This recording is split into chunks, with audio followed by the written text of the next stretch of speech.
Bonjour mes amis,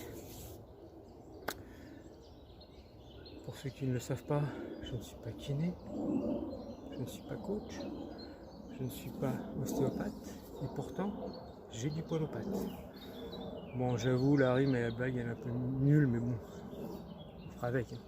Bon, dites-moi, il y a quelques temps j'ai un copain qui a repris contact avec moi, ça m'a d'ailleurs fait très plaisir, pour me demander des conseils pour s'entraîner avec des élastiques.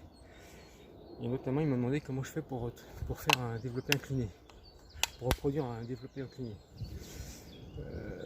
J'avais fait une vidéo là-dessus en utilisant un banc, enfin dans un parc enfant, un plan incliné. Sauf qu'on n'a pas toujours l'occasion de trouver ça, puis même là c'était pas super simple. Donc j'ai fait des trucs mais qui n'étaient pas satisfaisants. Et je lui ai proposé une ancienne vidéo que j'avais faite, parce que j'ai pensé que derrière le développé incliné, ce qui visait c'était le haut des pecs. Et c'est ce que je voudrais vous proposer aujourd'hui, avec deux versions très semblables. En fait, ce qui va différer, c'est l'utilisation d'un tube élastique dans un premier temps et d'un élastique plus classique dans un second. Mais le principe sera à peu près le même. Voilà, je vous laisse découvrir la vidéo. Et puis écoutez, de toute façon, portez-vous bien. Hein. Allez, je vous souhaite une bonne journée, profitez bien. Bon alors rapidement, si vous avez un bon bouquin d'anatomie, vous pouvez tout de suite aller le chercher. Sinon vous m'écoutez. Le haut du pec, il est accroché sur la clavicule. Ça c'est un des points d'insertion. De l'autre côté, il est accroché sur l'humérus. Donc l'idée ça va être de rapprocher l'humérus de la clavicule. Chez certaines personnes comme moi, il arrive qu'une partie du haut du pec soit accrochée à la fois sur la clavicule et sur le sternum. Bon, mais peu importe, en général il peut y avoir deux boules assez relativement importantes à ce niveau-là. Voilà. Et d'ailleurs, moi j'ai un point faible ici où j'ai du mal à solliciter cette partie purement claviculaire. Pas de l'autre côté. Bon, mais peu importe, je suis pas là pour raconter ma vie. Donc l'idée, ça va être quoi? Je vais prendre l'élastique.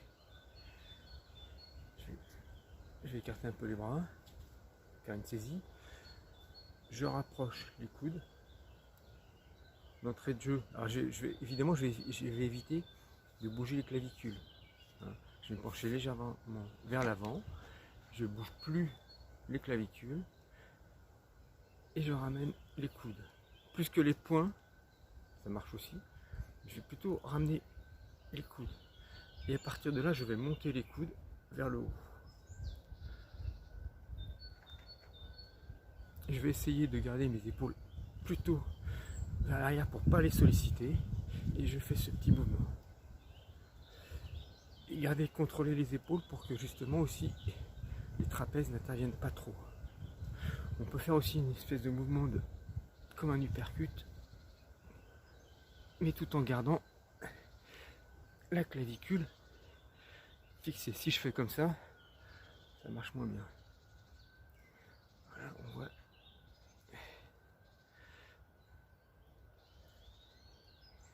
Alors, je me préoccupe plutôt du coude, pas des poignets, sinon je vais avoir tendance à utiliser les épaules, les deltoïdes. Donc hop, les deux en même temps. Je ramène les coudes. Dès que je ramène les coudes, le haut des pectorales est sollicité.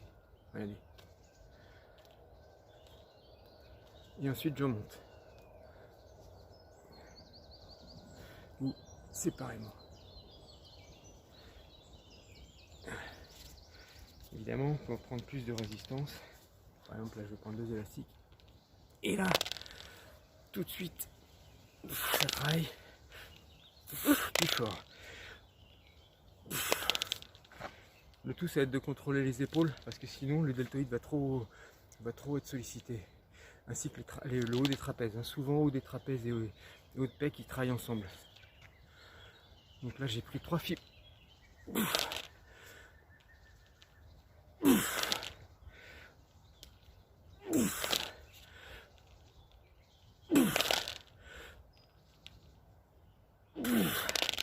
C'est pas la peine de monter trop haut parce que À partir du moment où le point d'insertion de l'humérus va être au-dessus de la clavicule, vous ne tirez plus sur le haut du pec.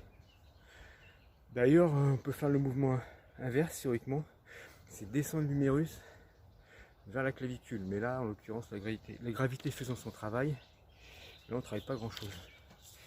Je remonte, je ramène les coudes et je pousse.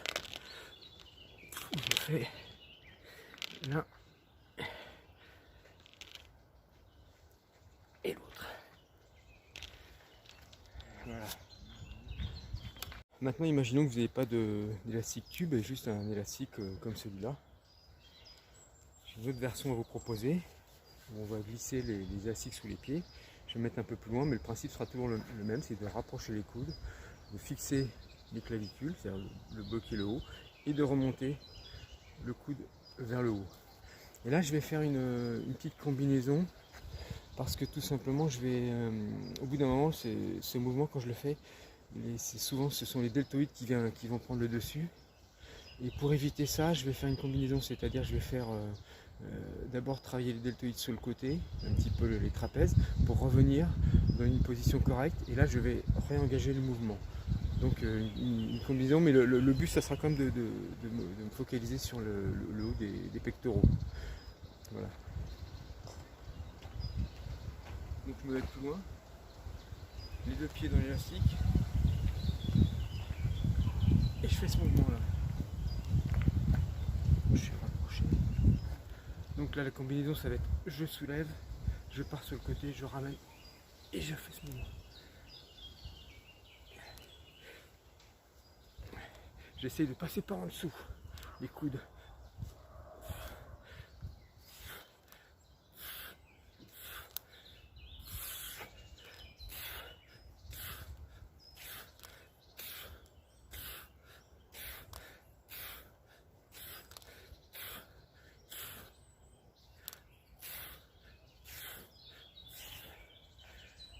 En fait, les deltoïdes sont souvent très sollicités.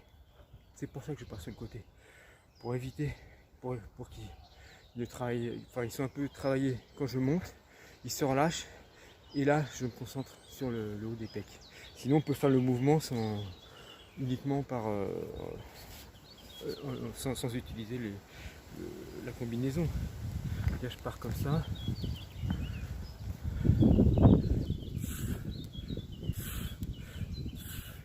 Mais au bout d'un moment, les deltoïdes travaillent de plus en plus, ainsi que le haut des trapèzes. C'est pour ça que, hop, de temps en temps, hop.